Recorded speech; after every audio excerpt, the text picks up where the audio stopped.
আসসালামু আলাইকুম প্রিয় দর্শক। অন্য মঞ্চের আলাপ চাইতায় আপনাদের সকলকে আমন্ত্রণ জানাচ্ছি।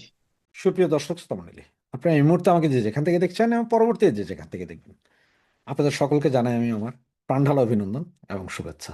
তো আজকে ব্যানার এবং হেডলাইন দেখে আপনারা নিশ্চয়ই বুঝতে পারছেন যে কোন বিষয়টায় আমি কথা বলছি বা কথা বলবো। তো সেই মূল বিষয়টা যাওয়ার আগে আপনাদেরকে আজকের দিনের আর দুটো দুঃখজনক ঘটনা বলি। তার একটা, প্রথমটা হচ্ছে যে নরসিংদীতে বন্ধ গ্যারেজের ভেতরে আগুন ধরিয়ে দেওয়া হলে চন্দন ভৌমিক নামে এক যুবক নিহত হয়। আর সেখানে পুলিশ কোনো তদন্ত করা ছাড়া বা কোনো কিছু করা ছাড়াই বলে দেয় যে আগুন ধরানো ব্যক্তি মানসিক প্রতিবন্ধী, সন্দেহ পুলিশের। মানে যে আগুন ধরিয়েছে সে লোক মানসিক প্রতিবন্ধী। এবং অপরটা হচ্ছে যে তাও সেম আরেকটা ঘটনা, নরসিংদী কারাগারে হিন্দু যুবকের মৃত্যু, নির্যাতনের অভিযোগ পরিবারের, এবং কারা কর্তৃপক্ষ বলছে এটাই স্বাভাবিক, এখানে কোনো নির্যাতন করা হয়নি। এখন দেখেন, ওই যে বলল প্রথমটা যে যেহেতু দুইটাই হিন্দু যুবক, এর আগেও হিন্দু নিধনের কারণে প্রচুর প্রবলেম হয়ে গেছে, ইন্টারন্যাশনালি এটা ছড়িয়ে গেছে। সুতরাং এখন যে হিন্দু যুবকটা মারা গেছে, ওই যে আগুন ধরিয়ে দিয়ে বলা হচ্ছে যেই লোক করছে সে মানসিক প্রতিবন্ধী। সারা বিশ্বে একটা জিনিস খেয়াল করেন, যখন কোনো অকারেন্স হয়, মানে কাউকে মারছে, ধরছে, গুলি করে দেয় বিভিন্ন জায়গায়, তখন বলা হয় যে ওই লোকের নাম, ও যদি মানসিক অসুস্থ থাকে, যদি শুধু দেখে যে নাম আছে মোহাম্মদ, মানে যেমন ধরেন আমার নামে রাশেদ হায়দার, এ তো মুসলিম নাম, এ তো মুসলিম, তখনই একটা প্রচার চালানো, আরে এই লোক গুলি করার আগে আল্লাহু আকবার বলে করছে। আবার যদি সেই ঘটনাটাই কোনো খ্রিস্টান ঘটায়, তখন আগে ভাগে বলা হয় যে ও মানসিক বিকারগ্রস্ত ছিল, মানে সেভ করার জন্য। তো এখনকারও বর্তমান পুলিশ প্রশাসন বা এই অবৈধ গভর্নমেন্ট, তারা সারা বিশ্বে যখন জানে যে হিন্দু নিধন হচ্ছে এবং একই দিনে দুইটা হিন্দু নিধন, এই দুটোটা হিন্দু নিধন, যে এটাও আবার সারা ওয়ার্ল্ডে যাবে, তা আগে ভাগে বলে দিচ্ছে ভাই এই হিন্দু নিধন, এটা আসলে যে লোক এটা করছে আমরা মনে হয় যে এ মানসিক বিকারগ্রস্ত একজন ব্যক্তি, সুতরাং তাকে নিয়ে এই বিষয়ে আর কোনো আগানো যায় না। এটাই হচ্ছে মূল কাহিনী এই মুহূর্তে যা বলছে। আরেকটা দেখেছেন আপনার, ঢাকা বিশ্ববিদ্যালয়ের মেয়েরা আজকে প্রচণ্ড খেপেছে, কারণ হচ্ছে জামাতের এক নেতা বলেছে ঢাকা বিশ্ববিদ্যালয়ে এতদিন মদ, গাঁজা এবং বেশ্যার আড্ডা ছিল, মানে 54 বছর ধরে, 54 বছর না, ধরেন ঢাকা বিশ্ববিদ্যালয় প্রতিষ্ঠার পর থেকে আজকে পর্যন্ত না, সরি, ওই সাদিক কাইম আসার আগ পর্যন্ত এটা বেশ্যার আড্ডাখানা ছিল বলে এটা মতামত। এরপরেই এখন মেয়েরা খেপেছে, সেটার ভিডিও আপনারা বিভিন্ন জায়গায় দেখেছেন। তবে বলবো যে এখন আমার এই আপ্পীরা, আপনারা কি বুঝছেন যে এই জামাত ইসলাম যে কি জিনিস, সেটা আপনারা যদি এতদিন নাও বুঝে থাকেন, আস্তে আস্তে বুঝবেন, আরও বুঝবেন। কারণ এই মাত্র আপনাদেরকে বলা হচ্ছে বেশ্যা, কয়দিন পরে আপনাদেরকে গনিমতের মাল, এরপরে আপনাদেরকে বোরকা পরাতে বাধ্য, আবার দোররা মারতেও বাধ্য করবেন। এটা আপনারা মনে রাখেন এই কথাটা। এখন আসি সেই কথায় যেটা আপনারা থাম্বনেলে দেখেছেন, যে আমি বলেছি যে আওয়ামী লীগ কি সব কিছুর দায় নিবে কিনা। তার মানে আপনারা যদি না দেখেন, যে আমার পেছনে যে ব্যানার যেটা আছে সেটাও সেম নিউজের ব্যানার, এবং আমি আপনাদেরকে পাশের ব্যানারটাও তুলে দিচ্ছি, যেটা আজকের পত্রিকার নিউজ। সেখানে কি বলেছে, ইত্তেফাকের নিউজ দেখেন, পররাষ্ট্র মন্ত্রণালয়ের বিবৃতি, নির্বাচনের দিন ও আগে যে কোনো সহিংসতার দায় আওয়ামী লীগকে নিতে হবে। তার মানে আওয়ামী লীগকে যে কোনো সহিংসতা, মানে ইলেকশনের সময় যে কোনো অকারেন্স, যে কোনো গন্ডগোলের দায় আওয়ামী লীগকে নিতে হবে। তো আসুন এই বিষয়টা আসলে একটু পেছনের দিকে যাই, 2-4 দিন আগে, যে 2 দিন আগে রাশিয়ার এফএসবি একটা গোয়েন্দা তথ্য শেয়ার করেছে। সেখানে বলা হয়েছিল যে পাকিস্তান থেকে বাংলাদেশে প্রবেশ করা বিশেষ প্রশিক্ষণপ্রাপ্ত জিহাদি কমান্ডারদের নেতৃত্বে বিশেষভাবে প্রশিক্ষিত কিছু রোহিঙ্গাকে ব্যবহার করে দেশের প্রায় প্রতিটি উপজেলায় সশস্ত্র হামলার মাধ্যমে নির্বাচন বানচালের একটা পরিকল্পনা আছে। তারা সবচেয়ে আশঙ্কা করছে এই সহিংসতার দায় আগেভাগে আওয়ামী লীগের উপর চাপিয়ে দেওয়ার ছক নাকি আঁকা হচ্ছে, মানে আগেভাগে রাশিয়ান গোয়েন্দা সংস্থা এটা আগেই বলছে। যেটা আপনারা জানেন, বর্তমানে ইন্ডিয়ান র আছে, রাশিয়ার কেজিবি আছে, তারপরে আপনার মোসাদ আছে, টার্কির এম আছে, এরপরে পাইকারা আছে, সবাই তো আছে এখন, সিআইএ আছে। আমাদের দেশ তো, দেশের এই ভূখণ্ড তো এখন সব বিভিন্ন বিশ্বের প্রতিষ্ঠিত গোয়েন্দা সংস্থা দিয়ে ভর্তি। হ্যাঁ, রাশিয়ার গোয়েন্দারা আগেই বলেছে আমাদের স্বরাষ্ট্র মন্ত্রণালয়ে। আবার একই সময় সেম খবরের আরেকটা খবর বের করেছিল ডিজিএফআই থেকে, একটা গোয়েন্দা সতর্কতা ফাঁস হয়েছে, যেটার মধ্যে আছে রোহিঙ্গা শিবিরগুলোতে সশস্ত্র গোষ্ঠীর তৎপরতা বেড়ে যাওয়ার কথা বলা হয়েছে রোহিঙ্গা ক্যাম্পের ভিতরে, আমাদের চট্টগ্রাম অঞ্চলে, টেকনাফ কক্সবাজার ওইদিকে। এই সব খবর যখন মোটামুটি আস্তে আস্তে আস্তে এক কান দুকান হচ্ছে, এই সময় ইউনূস সরকারের হয়ে একটা বিবৃতি আসে। আর সেই বিবৃতিতে পররাষ্ট্রমন্ত্রী, মন্ত্রী মানে অপদেষ্টা আর কি, উনি সেখানে বিবৃতি যেটা দিয়েছেন তার ভাষাটা আপনারা এই যে পেপারে দেখছেনই, যে উনি আগে ভাগে থেকেই সমস্ত নির্বাচনের যত গন্ডগোল সবকিছুর দায়ভার আওয়ামী লীগকে দেওয়ার কথা সরাসরি বলেছে। মানে ঘটনা হচ্ছে যে কোনো কিছু ঘটবে, এখানে কোনো দোষ পৃথিবীর কারো নাই, আওয়ামী লীগের। ধরেন এখন বিএনপি জামাত বা এই উপদেষ্টাদের ফ্যামিলির কারো যদি বাচ্চা হয়, সেটাও আওয়ামী লীগ ছাত্রলীগের উপর দোষ দিবে যে ওরাই হয়তো ডট ডট কিছু করে দিয়ে বাচ্চা কাচ্চা করছে। এখন আমার যেই প্রশ্ন, যদি সরকার সত্যি নিরপেক্ষ সুষ্ঠু নির্বাচন চায়, তাহলে আগেই দোষ চাপানোর দরকার কি? নির্বাচন হোক, কে গন্ডগোল করে সবার হাতে মোবাইল আছে, ছবি উঠে যাবে, ফটো উঠে যাবে, কারা করছে সেটা দেখা যাবে, আওয়ামী লীগ কেন? নাকি এটা আগে ভাগে প্রস্তুতি নিয়ে রাখছেন, ব্যাখ্যা দিয়ে রাখবেন যে হ্যাঁ আমরা আগেই বলেছিলাম আওয়ামী লীগ এটা করতে পারে, আওয়ামী লীগ এটা করবে? আর এখানে সবচেয়ে বড় গুরুত্বপূর্ণ প্রশ্ন যেটা, যেটা অন্য আর কেউ করে কিনা আমি জানি না, বা করেছি কিনাও জানি না, তবে আমার কাছে যেটা, সেটা হচ্ছে এই কথা, এই যে আওয়ামী লীগের উপরে সমস্ত দোষ যাবে বা নির্বাচনী সহিংসতা হলে এটার দায় আওয়ামী লীগকে নিতে হবে, মানে আওয়ামী লীগই এটা করাবে, এরকম যখন কথা, এটা পররাষ্ট্র উপদেষ্টা কেন বলবেন? এইটা তো বলবো যে স্বরাষ্ট্র উপদেষ্টা। কারণ বাংলাদেশের তো যে কোনো কেওয়াস, পুলিশি কেওয়াস, এটা বলবে স্বরাষ্ট্র উপদেষ্টা। আর্মি কেওয়াস, ডিফেন্সের অন্য কেওয়াস, সেটা বলবেন হচ্ছে নিরাপত্তা উপদেষ্টা। পররাষ্ট্র উপদেষ্টা হলো বৈদেশিক কাজে, ভিসা হয় না কেন, রেমিটেন্স আসে না কেন, এই যারা বিদেশ আছে তাদের প্রবলেম কি, কেন কোনো চুক্তি, এগুলা নিয়ে কথা বলবে পররাষ্ট্র উপদেষ্টা। তো সেই জায়গায় উনি ওই কাজ বাদ দিয়া ওনাকে কে বলেছেন যে এই কাজে, এখানে কি এখন আপনার একটু সন্দেহ হয় না? একটু চিন্তা করে দেখেন যে সামান্যতম আপনি যদি চিন্তা করেন যে যেটা বলার কথা আপনার আমাদের স্বরাষ্ট্র মন্ত্রণালয়, সেই কথাটা হঠাৎ পররাষ্ট্র মন্ত্রণালয় কেন বলছে, বা এর পেছনে আসলে মূলত কারণটা কি? তো এইটাকে খাতিয়ে দেখতে হবে। এখন দেখেন, এটা সব মিলে যেটা হচ্ছে, সেটা হচ্ছে যে আপনার 23 তারিখে আমাদের মাননীয় প্রধানমন্ত্রী জননেত্রী শেখ হাসিনা একটা দিল্লিতে একটা প্রেস কনফারেন্সে উনি ওনার কথা বলেছেন, এবং উনি যেটা বলেছেন আই এম শেখ হাসিনা, যেটা বলেছিলেন বিভিন্ন সব বড় বড় নেতারা যেভাবে বলছেন ওইভাবেই উনি কথাটা বলছেন, আই এম শেখ হাসিনা, জনগণের উদ্দেশ্যে উনি বলেছেন, বাংলাদেশের জনগণ, ইন্টারন্যাশনাল জনগণের উদ্দেশ্যে বলেছেন কিছু বোঝার জন্য। এই কথাটার পরেই হঠাৎ করে সরকারের মধ্যে মনে হয় ভীতি শুরু হয়ে গেছে, যেখানে দেখেন আওয়ামী লীগ আওয়ামী লীগ বা আওয়ামী লীগের ভাতৃপ্রতিম সংগঠন যারাই আছে, আমরা সকলে প্রচার চালাচ্ছি যে আমরা ভোট কেন্দ্রেই যাব না, যেই ব্যালটে নৌকা নেই সেখানে আমরা ভোট দিব না। আপনারা জানেন যে এই কথাটাই আমরা বারবার বলছি। আমাদের মাননীয় প্রধানমন্ত্রী জননেত্রী শেখ হাসিনাও বলেছেন যে কেউ ভোট কেন্দ্রে যাবে না, ভোট কেন্দ্রে যাওয়া মানে 400 গজের ভেতরেও আমরা কেউ যাব না। আর আমরা যাবো কি, গেলেই তো মারবেন, গেলেই তো মব। সুতরাং আমাদের নেতাকর্মীরা, সমর্থকরা ভোট কেন্দ্রে যাবে না, আমরা কোনো মিছিল মিটিংয়ে যাবো না, কোথাও আমরা নিরাপদ দূরত্বে দাঁড়ায় থেকে দেখবো যে তোরা তোরা মারামারি করে মর, আমরা দেখি। সেইখানে আমাদের উপরে দায় চাপানো হবে। যদি আজকে আমাদের নেত্রী যদি বলতো যে এই ভোটকে প্রতিহত করা হবে, তাইলে একটা কথা ছিল। যেমন 15ই ফেব্রুয়ারি ইলেকশনের কথা বলতে পারেন, যে সেই দিন আমাদেরকে প্রতিহত করার কথা বলা হয়েছিল।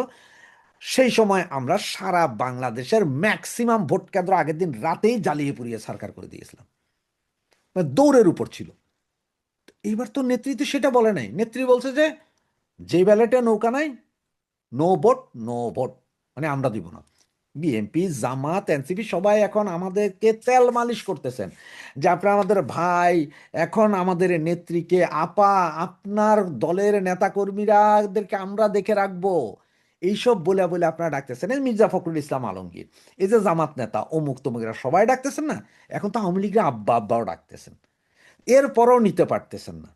এর ভেতরে আবার আজকে কি বললেন যে নির্বাচনী সহিংসতায় যা হবে সব। তার মানে হচ্ছে কি জানেন, ওই যে আপনাদের বারবার বলছিলাম আমরা যে 12ই ফেব্রুয়ারির নির্বাচন হবে না, নির্বাচনের আগে বিশেষভাবে মেসাকার, বিশেষভাবে মেসাকার করবে যাতে ইলেকশন না হয়। এবং ওই যা বললাম এফএসবির যে রিপোর্টটা, সেটাতে দেখেন জামাত 180টা আসনকে টার্গেট করে ওদের প্রায় 20,000 সুশিক্ষিত সিরাজুস সালেহীন গ্রুপ, এই গ্রুপের একটা গ্রুপ তৈরি করা হয়েছে, যেটার প্রশিক্ষণ গত 17 মাসে চট্টগ্রাম ইউনিভার্সিটিতে ভেতরে পাহাড়ের ভিতরে জোবরা গ্রামে হয়েছে এদের প্রশিক্ষণ। আর এই 20,000 এরা ফুলফিল সোলজার। যা বলা হয়েছে যে এই 20,000 তাদের স্ট্রাইকিং ফোর্স থাকবে ইলেকশনের দিন 180টা ভোট কেন্দ্র, এবং এক একটা গ্রুপ এইখানের মধ্যে আপনার নাকি এরা টোটাল আপনার 60টা গ্রুপ করবে, 60টা গ্রুপ, প্রতিটা গ্রুপ 3টা আসনের দায়িত্বে থাকবে। তো স্ট্রাইকিং ফোর্স হিসেবে যে আর্মি সেনাবাহিনী যেরকম যায় ওরাও এরকম, ওরা সারাদিন ঘুরতে থাকবে যেখানেই দরকার, মানে যেখানে কেন্দ্র দখলের দরকার সেখানে কেন্দ্র দখল, বাকি তো আছেই। এরপরে চট্টগ্রাম, ঢাকা ইউনিভার্সিটি, চট্টগ্রাম ইউনিভার্সিটি হচ্ছে ঢাকা এবং চট্টগ্রামের যে আসনগুলো আছে, ঢাকার 20টা, চিটাঙের 10টা, এগুলো সব এরা নিয়ন্ত্রণ করবে। এটা হচ্ছে ওদের প্ল্যান। অলরেডি আমরা জানি যে 20,000 সিরাজুস সালেহীন বাহিনী আছে। এছাড়াও পাকিস্তান থেকে গত 15 দিনে প্রায় 70 জনের মতন প্রশিক্ষিত জঙ্গিয়া অলরেডি আছে। এছাড়া আইএস, যে পাকিস্তানের ইন্টেলিজেন্স ব্রাঞ্চের লোকজন তো গিজ করছে, এরা সব নির্বাচনে যে করে হোক জামাত যাওয়ার জন্য বা গন্ডগোল লাগানোর টোটাল প্ল্যান ওরা করে রাখছে। সেটা আওয়ামী লীগের জড়াও কেন? এখন আমার প্রশ্ন হচ্ছে ওটা যে স্বরাষ্ট্র উপদেষ্টার কথা পররাষ্ট্র কেন বললো? আর দ্বিতীয় কথা, যেখানে আওয়ামী লীগ নাই, আওয়ামী লীগ নির্বাচনে যাচ্ছে না, নো ভোট নো ব্যালটে আছে, আমরা no ballot no vote no vote, ব্যালেটে নৌকা নাই, আমরা কেন্দ্রে যাব না, আমাদের দরকারও নাই, আমরা ঘরে থাকবো, তারপরও কেন আওয়ামী লীগের উপর দোষ চাপানো হবে? এই দুইটা প্রশ্ন ভাই বোন আপনাদের কাছে রাখলাম। আপনাদের কাছে যদি আরো কিছু মনে হয় বা আরো কিছু সন্দেহ হয় কমেন্টসে জানান, সেটা নিয়ে আবার বিস্তারিত আগামী কন্টেন্টে আলোচনা করব। জয় বাংলা, জয় বঙ্গবন্ধু। নোবেল শান্তি পুরস্কার জয়ী ডক্টর মোহাম্মদ ইউনূসের উপদেষ্টা পরিষদের এক সময়কার প্রতাপশালী সদস্য ছিলেন আসিফ মাহমুদ সজীব ভুঁইয়া উপদেষ্টা থেকেই সরাসরি দিয়েছেন মবের উস্কানি। ধানমন্ডি 32 নম্বর ভাঙার আগে পরে জানিয়েছিলেন প্রকাশ্য সমর্থন। এমনকি এখন থেকে প্রায় 7 মাস আগে দেশবাসীকে স্বাগত জানান প্রস্তর যুগে। সরকার অন্য উপদেষ্টাদের অনেকেও আইন কানুনের তোয়াক্কা না করে যা ইচ্ছা তাই করার স্বাধীনতাকে খোলাখুলি সমর্থন জানিয়ে আসছেন। তবে এই স্বাধীনতা শুধু সরকারপন্থীদের জন্য। প্রতিপক্ষ হিসেবে কেউ চিহ্নিত হওয়া মানেই তার বিরুদ্ধে সব কর্মকাণ্ড বৈধ। এর সবশেষ উদাহরণ দেখা গেল স্ত্রী সন্তান হারানোর পরেও বাগেরহাটের ছাত্রলীগ নেতার প্যারোলে মুক্তি না পাওয়ার ঘটনায়। যথারীতি দায় এড়াতে স্বরাষ্ট্র উপদেষ্টা হাজির তার কৃষি তত্ত্ব নিয়ে। প্রায় 1.5 মাস আগেও দেশ যখন অবৈধ অস্ত্রের ঝঞ্ঝানির আশঙ্কায় তটস্থ, তখন তিনি ব্যস্ত হয়ে পড়েন পেঁয়াজ আলুর দাম নিয়ে। শুধু পটেটো অনিয়ন তত্ত্বই নয়, বিপাকে পড়লে রাতারাতি সত্যের অপলাপ করতেও ছাড়েন না সরকারের কর্তা ব্যক্তিরা, যারা মানুষকে হরদম কেজি ধরে দেখাচ্ছেন ফ্যাসিস্ট মুক্ত বাংলাদেশের স্বপ্ন। এমন কৌশলের মাঝে সারা দেশে 1.5 বছরে কায়েম হয়েছে মপতন্ত্র। নতুন বাংলাদেশের ঠিকানা হয়েছে আসিফের সেই প্রস্তর যুগে। প্রতিদিন মানুষ মরছে, নদীতে ভাসছে লাশ, আর নীরর বাঁশি বাজিয়ে চলছেন সরকারের কর্তারা। রিসেট বাটনের মাধ্যমে জন্ম নেয়া এমন এক নতুন বাংলাদেশ, যেখানে কবি ইমতিয়াজ মাহমুদের ভাষায় মৃত শিশু দেখা করতে গেছে তার জীবিত পিতার সাথে। বাগেরহাটের ছাত্রলীগ নেতা জুয়েল হাসান সাদ্দামের স্ত্রী সন্তানের মৃত্যু এবং তারপরের ঘটনা প্রবাহ নিয়ে স্তম্ভিত সারা দেশ। সাজানো মামলায় সাদ্দামকে মাসের পর মাস শুধু কারাগারেই রাখা হয়নি, স্ত্রী সন্তানের মৃত্যুর পর প্যারোলে মুক্তি না দেওয়ার মতো বর্বরতা তৈরি করেছে বিস্ময় ও ক্ষোভ। 2024 সালের 5ই আগস্ট আওয়ামী লীগ সরকারের পতনের কয়েক মাস পর গোপালগঞ্জ থেকে গ্রেপ্তার হন সাদ্দাম। একে একে 11টি মামলার আসামি করা হয়। বর্তমানে আছেন যশোর কারাগারে। কারাগারে যাওয়ার 2 মাস পর তার স্ত্রী স্বর্ণালী একটি ছেলে সন্তানের জন্ম দেন। স্বজনদের অভিযোগ, সাদ্দামকে কারাগার থেকে মুক্ত করার জন্য দীর্ঘদিন ধরে স্বর্ণালী চেষ্টা করছিলেন। ব্যর্থ হয়ে এক পর্যায়ে মানসিকভাবে ভেঙে পড়েন এবং হতাশায় ভুগছিলেন। এই হতাশা থেকেই 23 জানুয়ারি নবজাতককে বালতির পানিতে ডুবিয়ে হত্যার পর গলায় ফাঁস দিয়ে আত্মহত্যা করেন স্বর্ণালী। এরপরের ঘটনা আরও মর্মান্তিক। স্ত্রী ও 9 মাসের শিশু সন্তানকে শেষ বিদায় জানাতে প্যারোলে মুক্তি পাননি সাদ্দাম। স্বজনেরা বাগেরহাটের ডিসি, পুলিশ সুপারের কাছে ছোটাছুটি করেও ফল পাননি। তাদের হাইকোর্ট দেখিয়ে দেয় কর্তৃপক্ষ। বলা হয়, সাদ্দামকে বাগেরহাট থেকে যশোর কারাগারে পাঠিয়ে দেয় বাগেরহাট প্রশাসনের কিছুই করণীয় নেই। এরপর অ্যাম্বুলেন্সে লাশ নিয়ে স্বজনেরা ছোটেন যশোরে। সেখানকার কারাগারে স্ত্রী ও সন্তানকে শেষবারের মতো দেখতে মাত্র 5 মিনিট সময় দেয় কর্তৃপক্ষ। সোশ্যাল মিডিয়ায় মর্মান্তিক মৃত্যুর ছবি এবং যশোর কারাগারের সামনে স্বজনদের আহাজারি নাড়া দিয়েছে সারা দেশকে। কিছুদিন আগে কারাগার থেকে সাদ্দামের লেখা একটি চিঠিও ছড়িয়ে পড়েছে। তাতে দেখা যায় নবজাতক সন্তানকে কোলে না নিতে পারার আক্ষেপ করছেন এই ছাত্রলীগ নেতা। তার ভাই জানান, আদালতে কয়েকবার মামলার হাজিরার সময় নবজাতক সন্তানকে কোলে নেওয়ার আবেদন করেছিলেন সাদ্দাম। তবে আদালতের বিচারকও সেই আবেদনে সাড়া দেননি। প্রশ্ন উঠেছে, নতুন দেশের কথা বলে কি চরম হৃদয়হীন এক বাংলাদেশের জন্ম দেওয়া হয়েছে। এই ঘটনায় সোশ্যাল মিডিয়া জুড়ে চলছে নিন্দা ও ক্ষোভের ঝড়। তবে বরাবরের মতোই ন্যাক্কারজনক ভূমিকায় নেমেছেন সরকারের কর্তা ব্যক্তিরা, আর তাদের সমর্থক গোষ্ঠীর কণ্ঠে দেখা যাচ্ছে বর্বরতার সাফাই। ঘটনা আড়াল করতে কর্তৃপক্ষের কৌশলী ভূমিকাও দেখা যাচ্ছে। দর্শক, আলোচিত ঘটনাটি ঘটার কয়েকদিন আগে পর্যন্ত বাগেরহাট কারাগারে বন্দী ছিলেন সাদ্দাম। সম্প্রতি তাকে পাঠানো হয় যশোর কারাগারে। স্ত্রী সন্তানের মৃত্যুর পর স্বাভাবিকভাবেই বাগেরহাট জেলা প্রশাসনের কাছে প্যারোলে মুক্তির আবেদন নিয়ে যান স্বজনেরা। তবে সেই আবেদন প্রত্যাখ্যান করা হয়। এখন তীব্র সমালোচনার ঝড়ের মুখে কৌশলী প্যাচ কষছে সরকার। বাগেরহাটে আবেদনের বিষয়টি ধামাচাপা দিয়ে দাবি করা হচ্ছে, স্বজনেরা যশোর কারা কর্তৃপক্ষের কাছে প্যারোলের কোনো আবেদনই করেননি। অর্থাৎ তারা হাজির করেছে আইনের হাইকোর্ট। বাগেরহাটের ডিসি এসপির পক্ষ থেকে প্যারোলে মুক্তি না দেওয়ার সিদ্ধান্ত জানার তথ্য ধামাচাপা দেওয়ার চেষ্টাও দেখা গেছে। এমনকি তারা সত্যনিষ্ঠ খবর প্রচার করার পরামর্শ দিচ্ছে মিডিয়াকে। বাগেরহাট জেলা প্রশাসকের কাছে প্যারোলের মুক্তির জন্য স্বজনদের আবেদনের অনুলিপি সোশ্যাল মিডিয়ায় ছড়িয়ে পড়েছে। সাদ্দামের ভাই শহীদুল ইসলাম জানান, 23 জানুয়ারি তাদের মামা হেমায়েতুদ্দিন বাগেরহাটের ডিসি অফিসে ছুটে যান। ছুটির দিনের কারণে ডিসি তার কার্যালয়ে ছিলেন না। এরপর তারা ডিসির বাংলোতে সাদ্দামকে প্যারোলে মুক্তির আবেদনপত্রটি দেন। পরে তাদের জানানো হয়, সাদ্দামকে প্যারোলে মুক্তি দেওয়া সম্ভব নয়। অভিযোগ উঠেছে, জেলা পুলিশ সুপারের মতামতের ভিত্তিতেই নাকচ করা হয় প্যারোল। এসপির দাবি ছিল, গোয়েন্দা তথ্যের কারণে এভাবে মুক্তি দেওয়া সম্ভব নয়। অথচ সমালোচনার মুখে এই বিষয়গুলো স্রেফ চেপে যাচ্ছে কর্তৃপক্ষ। বরং তারা যশোর জেলা প্রশাসনের কাছে আবেদন না করার প্রসঙ্গ এনে শাক দিয়ে মাছ ঢাকার চেষ্টা করছে। যশোর জেলা প্রশাসকের মিডিয়া সেলের সহকারী কমিশনার আশিস কুমার দাসের সই করা এক সংবাদ বিজ্ঞপ্তিও উপহার পেয়েছে জাতি। এতে জানানো হয়, সাদ্দামের স্ত্রী ও সন্তানের মৃত্যুর ঘটনায় পরিবারের পক্ষ থেকে যশোর জেলা ম্যাজিস্ট্রেট অথবা যশোর কেন্দ্রীয় কারাগার কর্তৃপক্ষের কাছে প্যারোলে মুক্তির কোনো আবেদন করা হয়নি। পরিবারের বক্তব্য বিকৃত করে এই বিজ্ঞপ্তিতে দাবি করা হয়, সময় স্বল্পতার কারণে পারিবারিক সিদ্ধান্তেই প্যারোলে মুক্তির আবেদন না করে জেল গেটে লাশ দেখানোর সিদ্ধান্ত নেওয়া হয়। কারাগারের ভিতরে স্ত্রী সন্তানকে শেষবারের মতো দেখার সময়ও সাদ্দামকে হেনস্থার অভিযোগ তুলেছেন স্বজনেরা। তবে যশোর জেলা প্রশাসকের বিজ্ঞপ্তি পড়ে মনে হবে, তারা সাদ্দামের জন্য 5 মিনিট সময় বরাদ্দ করে বিশ্ব সেরা মানবিকতার নজির স্থাপন করেছে। এই বিজ্ঞপ্তি প্রকাশের কয়েক ঘন্টার মধ্যে ঢাকায় সাংবাদিকদের প্রশ্নের মুখে পড়েন সেই বহুল আলোচিত স্বরাষ্ট্র উপদেষ্টা জাহাঙ্গীর আলম চৌধুরী। তবে প্রশ্ন এড়াতে এবার তিনি হাজির করেছেন কৃষি তত্ত্ব। তার কথা শুনে মনে হচ্ছিল যেন বিদায় নেওয়ার আগে তিনি বাংলাদেশকে কৃষি কাজের শীর্ষে নিতে দৃঢ় প্রতিজ্ঞ। গত 1.5 বছরে সারা দেশে কৃষকদের নাভিশ্বাস তোলা জাহাঙ্গীর আলম কোনোভাবেই সাদ্দাম ইস্যুতে কথা বলতে রাজি হননি। সচিবালয় কৃষি মন্ত্রণালয়ের সভাকক্ষে সাংবাদিকেরা সাদ্দামের প্যারোলে মুক্তি না মেলার বিষয়ে উপদেষ্টার কাছে জানতে চেয়েছিলেন।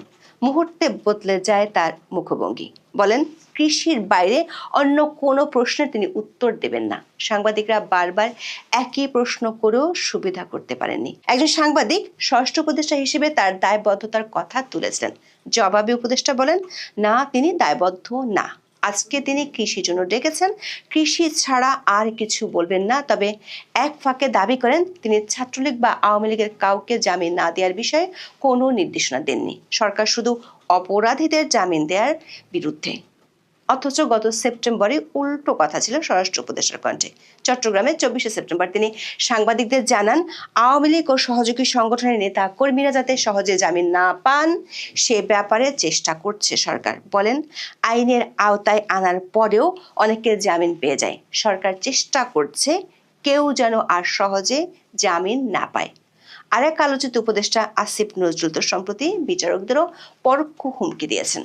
ঢাকায় 10ই জানুয়ারি এক অনুষ্ঠানে বলেন, আওয়ামী লীগের কিছু সন্ত্রাসীর জামিন হয়েছে, এর দায় বিচারপতিদের।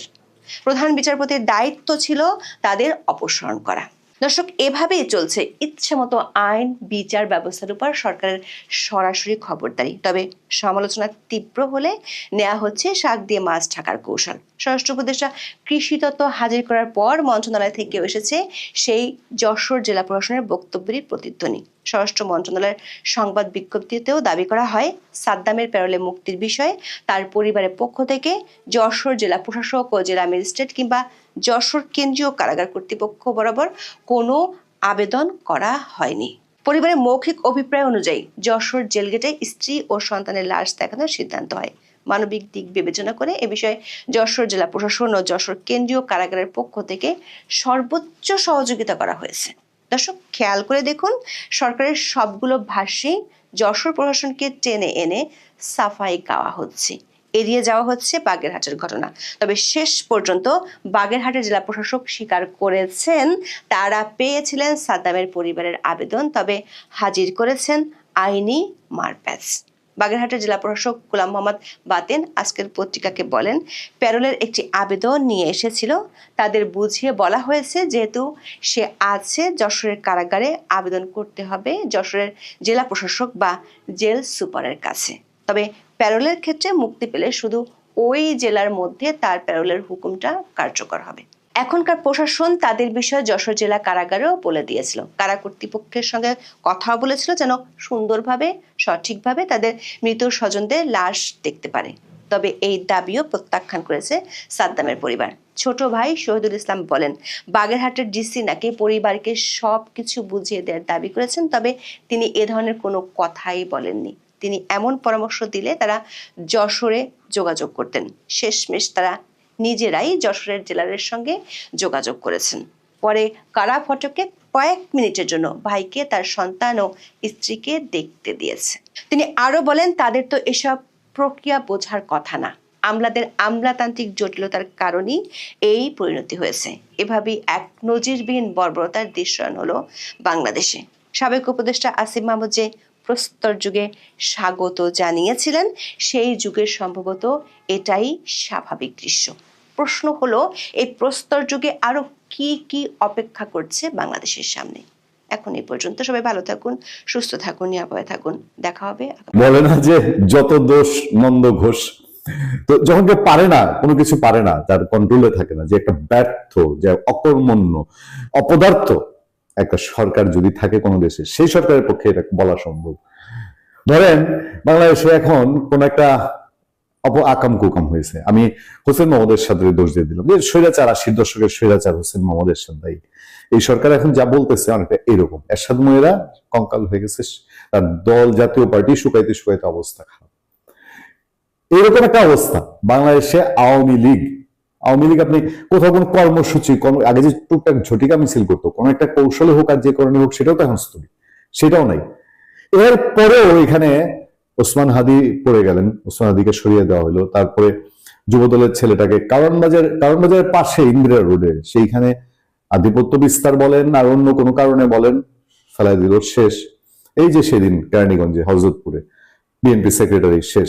এমনকি এরা মিন করতেছে যে এই সমস্ত কর্মকাণ্ডের জন্য যা হবে বাংলাদেশে, চট্টগ্রামে AK-47 নিয়ে বিএনপি প্রার্থীর মিটিং এ হানা দিবে, তারপরে এই আপনার জগৎ সলিমপুরে সেখানে র্যাবের উপর হানা দিবে, এগুলো সব নিয়ে কি ছাত্রলীগ ভবিষ্যতে যা যা হবে এগুলো কি সব আওয়ামী লীগের উপরে ঘাড়ে চাপবে? দেখেন, আমার হাতে খবরটা হলো নির্বাচনের দিন ও আগে যে কোনো সহিংসতায় আওয়ামী লীগকে দায়ী করা হবে অন্তর্বর্তী সরকার। যেন জায়গা থেকে কেউ যে মাইক পাইসে আর বক্তৃতা দিয়ে দিচ্ছে তা না। আসন্ন জাতীয় সংসদ নির্বাচনের আগে ও নির্বাচনের দিনে সংগঠিত যে কোনো সহিংসতা ও সন্ত্রাসী কর্মকাণ্ডের জন্য আওয়ামী লীগকে দায়ী করা হবে বলে জানিয়েছে অন্তর্বর্তী সরকার। সম্প্রতি নয়াদিল্লিতে প্রকাশ্য অনুষ্ঠানে শেখ হাসিনা যে বক্তব্য দিয়েছেন তাতে নির্বাচন বানচালে সহিংস ও সন্ত্রাসী কর্মকাণ্ডে জড়ানোর উস্কানি রয়েছে উল্লেখ করে উদ্বেগের কথা জানিয়েছে ঢাকা। দিল্লির সাথে পারে না, ইন্ডিয়ার সাথে পারে না, এখন এসে বাংলাদেশে কষ্টানো বুঝেন। আমি খুব হতবাক এবং বিস্মিত হয়েছি একটা সরকার কিভাবে বলে। ওই ভদ্রমহিলা নিজেও মানে এটা হচ্ছে কি তার ছায়া দেখা গেছে, বলতে পারেন যে শেখ হাসিনার ছায়া দেখা গেছে। উনি বেরোনো হন নাই, তার কেউ দেখেও নাই, তার গলা কেউ সরাসরি শুনেও নাই, কোনো ভিডিও ফুটেজও পাওয়া যায়নি, শুধু কেবল একটা অডিও ক্লিপ দিছে। এই অডিও ক্লিপেই কি এদের মাথা খারাপ অবস্থা, আবল তাবল প্রলাপ বকা শুরু করেছে? আমি এইসব কথাবার্তা শেখ হাসিনার এই প্রেস কনফারেন্স, আমরা শেখ হাসিনা প্রেস কনফারেন্সে কি বলেছে আমরা তো প্রচার করিনি, আমরা বলছি করবো না। ভাই সরকার বাহাদুর, আপনি নির্দেশ দিচ্ছেন, আপনার নির্দেশ আমরা অক্ষরে অক্ষরে পালন করতেছি। আমাদের এইসব করার, আপনার আইন ভঙ্গ করার, আপনার নিয়ম ভঙ্গ করার কোনো ইচ্ছা নেই। আপনি তো প্রকাশ করে দিলেন, আপনার কাছ থেকে জানলাম যে উনি নির্বাচন বানচালে সহিংস সন্ত্রাসী কর্মকাণ্ডের জড়ানো উস্কানি দিচ্ছেন। এটা কেন দিবে? এটা কি বাংলাদেশের মানুষ অ্যালাউ করতেছে? উনি কার মাধ্যমে দিবে? ওনার তো একটা কাকপক্ষীয় কখনো নড়ে না, ওনার অফিসগুলোর আপনারা টয়লেট বানায় দিচ্ছেন, তার কোনো আত্মীয় স্বজন জ্ঞাতি গোষ্ঠী কেউ কোথাও নাই, তার ছেলে পেলে লোকজন যা আছে সব 14 শিখের ভিতরে। আচ্ছা, সেখানে বলা হচ্ছে যে এই সহিংস কর্মকাণ্ডের জন্য জানিয়েছে তার উদ্বিগ্ন এক মহিলা এই দিল্লিতে বৈশা অডিও কিছু কথাবার্তা প্রচার করছে, সেটার জন্য সরকার উদ্বিগ্ন হয়ে গেছে। পররাষ্ট্র মন্ত্রণালয় এক সংবাদ বিজ্ঞপ্তিতে এসব তথ্য জানিয়েছে। শেখ হাসিনাকে নয়াদিল্লিতে প্রকাশ্য অনুষ্ঠানে বক্তব্য দেওয়ার সুযোগ দেয় গভীর বিস্ময় ও ক্ষোভ প্রকাশ করে সরকারের পক্ষ থেকে এটিকে সুপ্রতিবেশী সুলভ আচরণ পরিপন্থী বলে দাবি করা হয়েছে। দেখ, অন্তত ঝেড়ে তো কাশলো। এখন এই যে দাবি করলো, কি হইলো? ভারত থেকে আমরা খবর পাই ভারতীয়রা একদম ঝেড়া ফেলাই দেয়, ভারতগুলো কিছু পাত্তা দেয় না। তারা বলতেছে এই সরকার আর গুইনা 18 দিন আছে, এই 18 দিনে তারা এই সরকারের কোনো কথাবার্তা শুনবে না। সরকার বলছে দিল্লিতে দেওয়া বক্তব্যে শেখ হাসিনা বাংলাদেশ সরকারের পতনের আহ্বান জানিয়েছেন এবং আসন্ন জাতীয় নির্বাচন বানচালের লক্ষ্যে সহিংস সন্ত্রাসী কর্মকাণ্ডে যে উস্কানি দিয়েছেন। আমার খুব শুনতে ইচ্ছা করে উনি কি বলছেন, আর সাংবাদিক হিসেবে প্রচার করতে ইচ্ছা করে, তারপরে পাবলিক রিয়াকশন আর একটু বেশি হয় কিনা দেখতাম আর কি। যাক, উপায় তো নাই। এ নিয়ে উদ্বেগ জানিয়ে বিবৃতিতে আরো বলা হয়, শেখ হাসিনা তার বক্তব্যে প্রকাশ্যে বাংলাদেশ সরকারের বিরুদ্ধে অবস্থান নেন এবং দলীয় অনুসারী ও সাধারণ জনগণকে নির্বাচন ভণ্ডুল করতে সহিংস কর্মকাণ্ডে জড়ানোর আহ্বান জানান। আচ্ছা, শেখ হাসিনা সরকারের বিরুদ্ধে অবস্থান নিছে, সরকার কি এটা আশা করছিল যে শেখ হাসিনা সরকারের পক্ষ অবলম্বন করবে? শেখ হাসিনা খুব উৎসব মুখর পরিবেশে বলবে যে আমার যারা অনুসারী আছেন, দল নাইতে কি হয়েছে, সবাই ডক্টর ইউনূস সাহেবের আহ্বানে সাড়া দিয়ে হাতে ভোট দেওয়ার জন্য ঝাঁপিয়ে পড়ুন। হ্যাঁ, হাস্যোজ্জ্বল মুখে সবাই ব্যালট বাক্সের দিকে যান, গিয়ে নৌকা খুঁজবেন, আগে নৌকা খুঁজে না পাইলে XYZ ধানের শীষে কিছু দিবেন, দাঁড়িপাল্লায় কিছু দিবেন, লাঙ্গলে কিছু দিবেন। আমাদের ডক্টর ইউনূস সরকারের লোকজন কি এই আশা করছে? আরে শেখ হাসিনা ওখানে আছে, তারা তো বিরোধী অংশ করে পাঠাইছেন, শুধু বিরোধিতাই করবে, সে আপনার অনুগত থাকবে কেমনে? আচ্ছা, অন্তর্বর্তী সরকার মনে করেন নয়াদিল্লিতে এই ধরনের অনুষ্ঠান আয়োজনে অনুমতি দেওয়া আন্তঃরাষ্ট্র সম্পর্কে প্রচলিত নীতিমালা, সার্বভৌমত্বের প্রতি শ্রদ্ধা, অভ্যন্তরীণ বিষয়ে হস্তক্ষেপ না করা এবং সুপ্রতিবেশী সুলভ আচরণের পরিপন্থী। অবশ্যই আমি এখানে সম্পূর্ণ একমত। সরকার যে কথা বলতেছে যে এই ধরনের কর্মকাণ্ড প্রচলিত নীতিমালা, সার্বভৌমত্বের প্রতি শ্রদ্ধা, অভ্যন্তরীণ বিষয়ে হস্তক্ষেপ করা এবং সুপ্রতিবেশী আচরণের পরিপন্থী, আমি একদম 100% একমত। তো ভাই, আল্লাহর রাস্তে আপনি বিদায় হওয়ার পরে দেখেন আরেকটা গভর্নমেন্ট যেই আসুক, বিএনপি আসুক, জামাতে ইসলামী আসুক, ওরা তো এই সুপ্রতিবেশী সুলভ আচরণের পরিপন্থী তারা করবে না। তারা তো ঘোষণাই দিয়েছে আপনার সাথে তারা মিশে না, আপনার সাথে তাদের আদি। তারা হয় বিএনপি চায়, নইলে থাকলে জামাতে ইসলামীও চায়, তখন তারা এইসব কর্মকাণ্ড করবে না। এটা তাদের তো মোটামুটি ঘোষণাই। এটি বাংলাদেশের জনগণ সরকারের প্রতি একটি স্পষ্ট অবমাননা এবং ভবিষ্যৎ বাংলাদেশ ভারত সম্পর্কের জন্য একটি বিপজ্জনক দৃষ্টান্ত। আপনারা চলে গেলে বিপদ কেটে যাবে। সরকারের পক্ষ থেকে বলা হয়েছে, আওয়ামী লীগের নেতাদের এই বেপরোয়া উস্কানি প্রমাণ করে যে কেন অন্তর্বর্তী সরকার দলটির কার্যক্রম নিষিদ্ধ করতে বাধ্য হয়েছে। আসন্ন নির্বাচনের আগেও নির্বাচনের দিন সংগঠিত যে কোনো সহিংসতা ও সন্ত্রাসী কর্মকাণ্ডের জন্য সরকার আওয়ামী লীগকে দায়ী করবে এবং তাদের ষড়যন্ত্র প্রতিহত করতে প্রয়োজনীয় ব্যবস্থা গ্রহণ করবে। ওই যে আড়ালে আড়ালে বা এই যে অশরীরী একটা শক্তির সাথে ফাইট করে যাবে, কল্পনায়, ঘুমে, জাগরণে ওই চারদিকে আওয়ামী লীগ দেখবে, হ্যাঁ, এবং আওয়ামী লীগ দেখতে দেখতে একটা পর্যায়ে ওই তার যে স্বপ্নের দৌড়াদৌড়ি দৌড়ঝাঁপের আড়ালে যেসব অস্ত্র দেশে রয়ে গেছে সন্ত্রাসী, এটা মিয়ানমারের সন্ত্রাসী হোক, ভারত থেকে আসুক, যে হোক, তারা তাদের মতো করে মিশন বাস্তবায়ন করবে, আর সরকার খালি আওয়ামী লীগ খুঁজবে। শেখ হাসিনার প্রত্যাবর্তন নিয়ে সরকার বলছে দ্বিপাক্ষিক প্রত্যর্পণ চুক্তির আওতায় শেখ হাসিনাকে দেশে ফেরত আনার জন্য বারবার অনুরোধ জানানো হলেও ভারত এখনো সেই দায়িত্ব পালন করেনি। আচ্ছা, উল্টো নিজ ভূখণ্ডে তাকে এমন উস্কানিমূলক বক্তব্য দেওয়ার সুযোগ দেওয়া হয়েছে যা বাংলাদেশের গণতান্ত্রিক উত্তরণ, শান্তি ও নিরাপত্তার জন্য মারাত্মক হুমকি। আচ্ছা, হুমকি না হুমকি আমি সেই জায়গায় যাব না, তবে এই সরকারের শেখ হাসিনা প্রত্যাবর্তন আহ্বান যে ভারত সরকার আর তোয়াক্কা করছে না এবং এটা যে ভারত সম্পূর্ণ বিরোধী একটা অবস্থান নিয়েছে, এটা বুঝতে কি আর বাকি আছে? সরকার কেন বলে না যে আমরা তো বুঝে গেছি ভারত তাকে এমনি ফেরত দিবে না, ভালো ভালো ফেরত দিবে না, তো ওনার কাছে আর কি বিকল্প তরিকা কিছু আছে? ওনার কি ইন্টারন্যাশনাল কোনো আর আদালত আছে, ইন্টারন্যাশনাল কোনো প্ল্যাটফর্ম আছে যেখানে গিয়ে উনি বলতে পারে যে এই দেখেন আমার দেশে সে এইভাবে চিহ্নিত, তার ফাঁসি হয়েছে, তারা ভারত দেয় না? কিভাবে বলবেন? কারণ তার ট্রাইব্যুনাল এবং তার বিচারিক প্রক্রিয়াগুলো নিয়ে নানান দেশ নানানভাবে নানান কথা বলে, ফলে তার হাতে কি আর কোন তুরুপের তাস আছে যে শেখ হাসিনাকে এখন তিনি বন্ধ করবেন তার বক্তৃতা? আমার তো মনে হয় ভবিষ্যতে শেখ হাসিনা এর চেয়ে আরো বেশি রকম ভাবে আসে কিনা সেটাই অপেক্ষায় থাকেন।